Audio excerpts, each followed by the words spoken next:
Well, welcome to another War Game review from the Player's Aid. I'm Grant. And I'm Alexander. And today, if you remember in some of our earlier videos, we have our friend Matt. It's been a while, probably a year or more since we've shot a video with him. Been a long time. But it's great. His family's out of town. We sequestered him this evening. We've been playing for about 5 hours, and it was great. I enjoyed it. It was nice to play a 3-player game and have someone that was interested. So What did we play?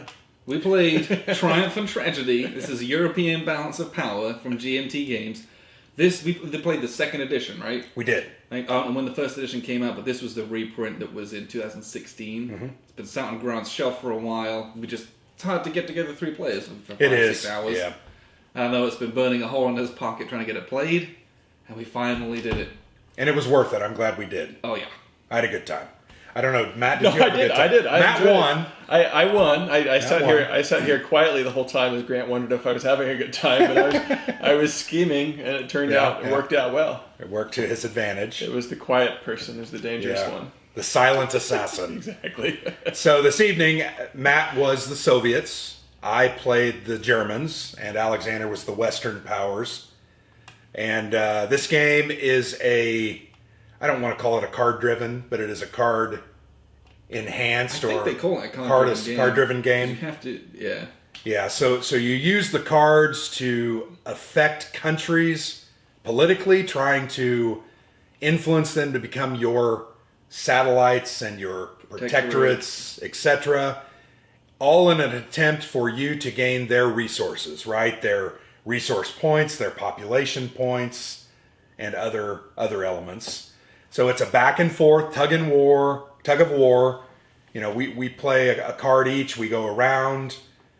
We then resolve all of those political actions. We place markers out on the board, and those areas become our protectorates. Then it moves into It's also technology cards. Right. There are some technology cards that allow you to develop technologies such as your tanks fire first, or The different sonar, easier to hit submarines, infantry increased movement, heavy bombers, Atomic technology, which can win you the game, actually. Yes. If you build all the atomic tech. all in a combination to try and wage, once again, many forms of war, political, military, and in the end, try to win the game one of several ways. You can win the game by controlling several capitals or subcapitals. You can win the game economically by having 25 victory points, which is a combination of how many Production, all your production points. bonus points, it's technology points. Right. That's how the game ended this like time. you got points from having the A-bomb. Yep. Certain levels of the A-bomb. That's the other way to win. If you get all 4 research of the You A-bomb, automatically win. you have the Automatic. nuke, you have the red button, you win. Yeah. So it's really cool. It is a long game. It starts in 1936. Most World War II games, I think, start in 37, 38. You can play this one where it starts in 39. You can do a short game. Shorter. It's about half the length, and it's basically just the military aspect. Right. You don't have a lot of the diplomacy left. But I think we played for 4 hours. I got here at 5. And we started Probably- about 6. Okay.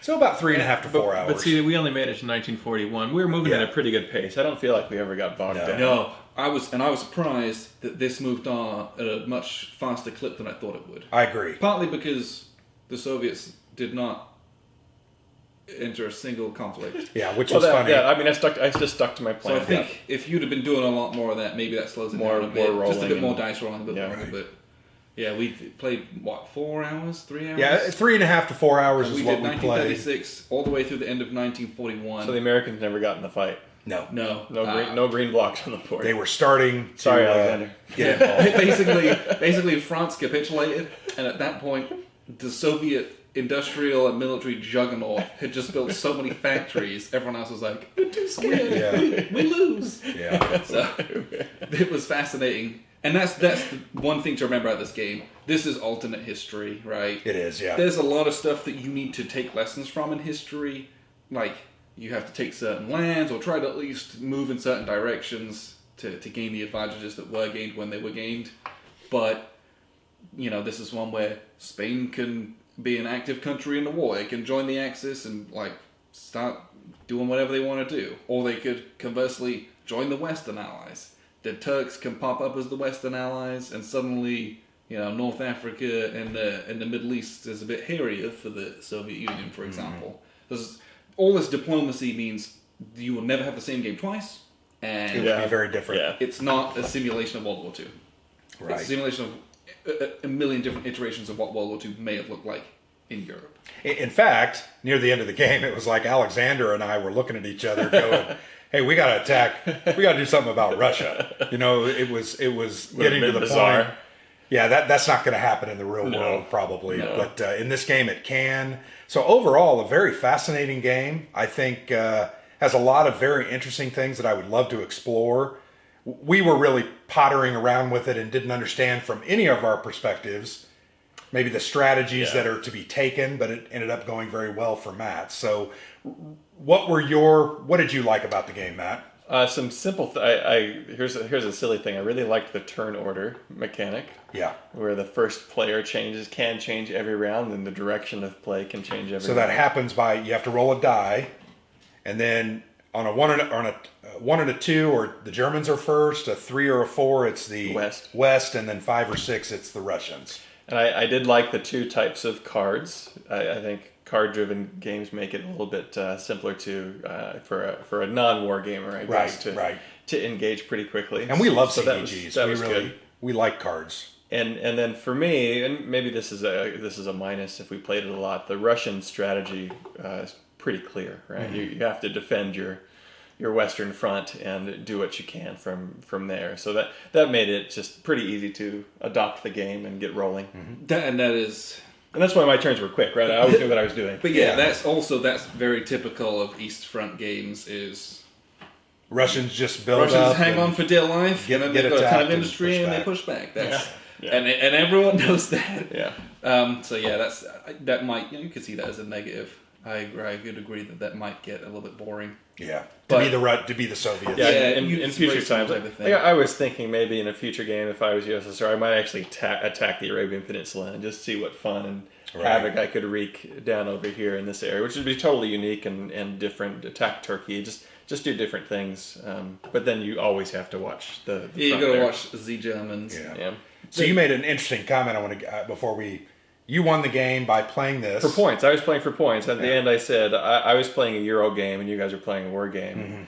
Mm-hmm. It's actually at the end of a round, when you have not been in a battle, you get a chip called a peace dividend, which has the potential to give you points during the game. And there's how many chips overall? 30 maybe? I would say there's 12, 16, maybe 32? 20 to 25. There's a lot. So there's a lot of chips, and only 4 of them give a player 2 victory points, and I drew 3 of those. 3 of those 4. The chances of that happening are infinitesimal. 16 of them have 0 on them. Yeah. Right. And then there's probably, I drew all the zeros. And then there's 8 ones. Yeah. So I had 7 peace points, which was a lot of points when you're trying to get to 25. So that's why at the end I was like, I was playing for points, and you guys were playing to win the war, and that's what got me the game. And ultimately, I don't know that would have. I think you would have continued with your strategy because it was working. Yeah. You just the peace dividends probably knocked 2 years off that. Yeah. Yes. That plan taking effect. And maybe things could have been different, but definitely. I ended up. What would you call this entire area? I ended up with control of the Eastern Bloc, Southeast Europe, and that was significant for my production capabilities. And that was very intentional. Also, I was fighting Grant off. Yeah. For those spaces, I was just very consistent in fighting that off, so that gave me a lot of production. And I think early on, I started to go in some different directions, and that's something maybe I obviously would not do the next time. Yeah. So, Alexander, what did you like about the game? So the actual military aspect of it is a block war game, very simple. The whole how combat is resolved is basically all printed on your little corner of the map. So the very map easy is to very follow. functional. It's really easy to do combat. Just chuck a bunch of dice and do all your hits and stuff. Hidden block movement is always fun, and you can do a lot of nifty things in here because everything's hidden, with kind of bluffing with different units, and you can move infantry around on the sea because they're in a convoy, but you can use that as a bluff. And really, my first fleet's over here, so that I love that aspect.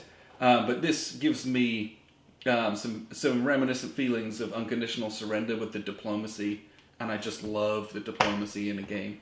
I don't know what it is, but anytime there's a back and forth struggle, and anytime it can do things that are different from how they played out in history, it's always just fascinating to explore what might have happened. And in this one, the Germans I think the Russians had some influence in Spain, and the Germans were having none of that, and just did a beach landing in Barcelona and just like started crushing it. It just so ridiculous from a historical standpoint, but it was so awesome to experience. Like, oh my goodness, that changes how I have to approach the Atlantic now, because he can base all of his boats and ships there, and it just, That's what I was trying to do. It didn't work out. But that's really cool, and I love how much freedom you have to kind of explore what you can do in this game. Yeah. And the diplomacy is a really fun part of that. Yeah. So I also liked the diplomacy quite a bit. There's an element of the diplomacy when you finally make the territory a protectorate, or I'm sorry, a satellite.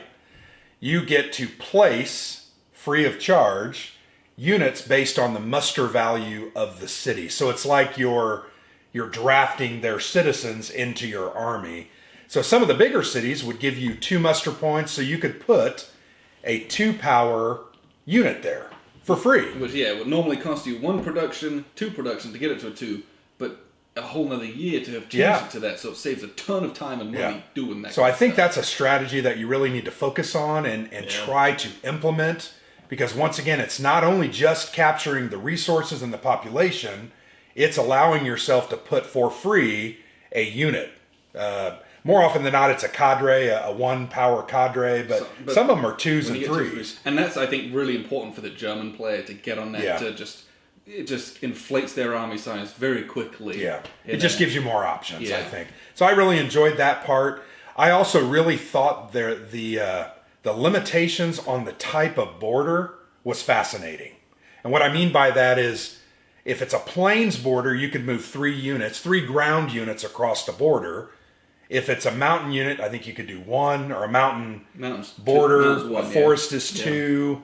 And that really made some interesting planning. Yeah, you can't just push all your pieces. No, and it felt right. Yeah. Right, you can't put 12 divisions of armies across 1 mile long border. Well, it's a little more than that, but you know what I'm saying. Yeah, you can't stick them all through the thick forests, but you can spread out 2 or 3 and do a big pincer maneuver. And that was something I was trying to get there, but it never worked out. The other thing I really liked is if a country is neutral and you move into that, you actually provide cards to your rivals based on a penalty and the size of the muster value for those cities.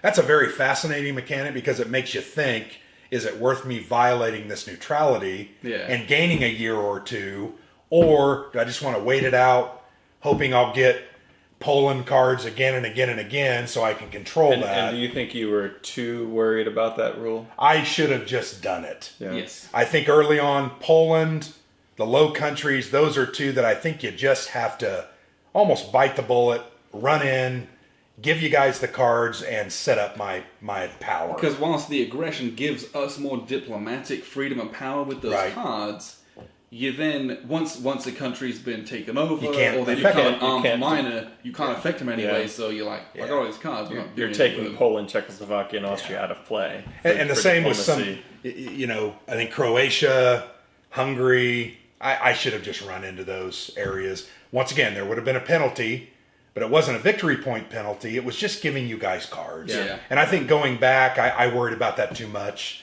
I was hesitating, and I shouldn't have. The Germans never hesitate. They should have just went for it.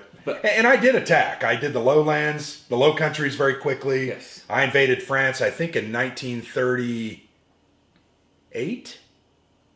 I waited until 39. It was, I waited until 39. But you did it earlier than historical. Yeah. So I liked those elements. I thought those elements combined made a very interesting tactical puzzle for us to try to figure out, how am I going to do what I'm supposed to do? And I liked that. So, Matt, what were some things that you didn't like or struggled with, or silly things again? I don't like how the neutral pieces are so close in color to the Italian pieces. And they used to be in the first edition. They were orange. Yeah. Now they're kind of a different shade of yellow. They're a pastel yellow, and the Italians are like a dirty sandy sand. Yeah. And that's a little bit too close. Yeah. In fact, at first when I was setting up, I had those forts in my. I'm like, oh, those are the those are the neutral forts. The tank pieces, and probably because I didn't do a lot of fighting, it was difficult to know where to really gain an advantage as you're placing new cadres on the board. Like the tanks don't seem that useful because their attack power is only at the ground, and you have to roll a 2 or less, so there's a 33% chance. Where an infantry is a 3 or less. Yeah, and Russians had a lot of infantry, so I basically just placed all my infantry. So and also with Russia, I didn't feel like a need to, maybe different strategy to do any naval units.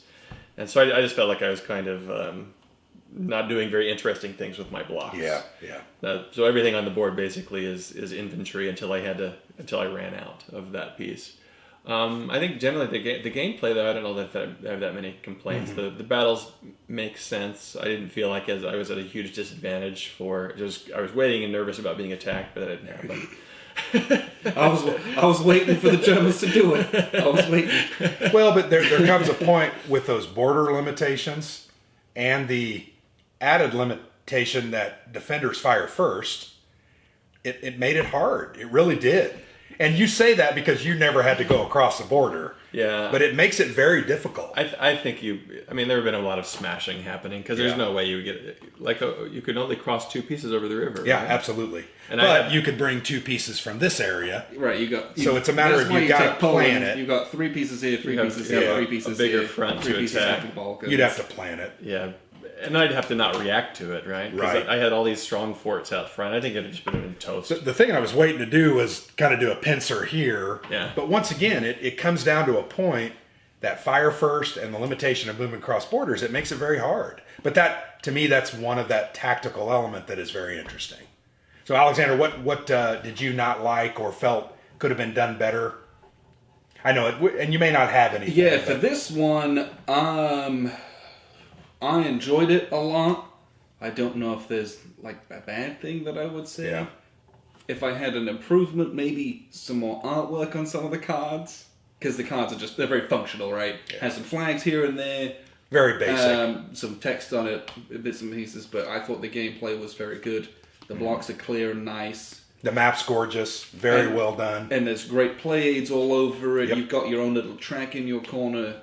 You've got the map key here. You've got the terrain, border crossings. You've got the attack values. Oh, Very well the done. one thing I might say is the game comes with like 4 or 5 dice, and you're probably going to use more than that. Yeah, it's a bucket of dice game. I think we used 8 or 10 most of. Yeah, when you've got the a couple attacks we units had. attacking together at the same values, at the same Yeah. targets, you just chuck them all together. Yeah.